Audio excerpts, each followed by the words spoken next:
Let's start with the claims. They say in 2008, Dr. Anthony Fauci co-authored a study that found most of the deaths in the Spanish flu of 1918 weren't from the influenza virus, but rather from bacterial pneumonia. Quote, why did that happen?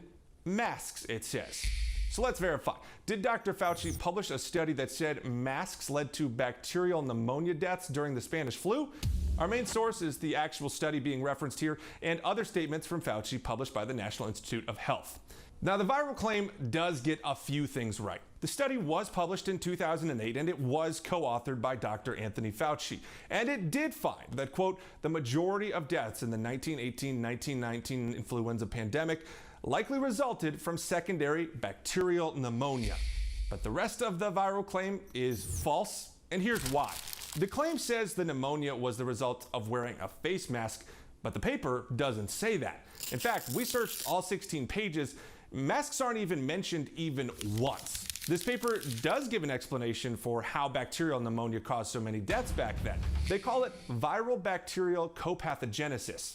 Big name. Basically, it's a 1-2 punch caused by the influenza virus and bacterial pneumonia together.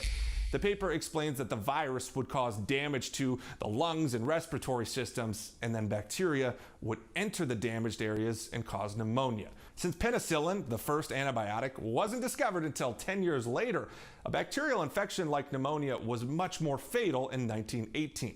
But bottom line, this study never mentions masks and never links them to bacterial pneumonia. So this claim is false. With your Verify, I'm Jason Puckett.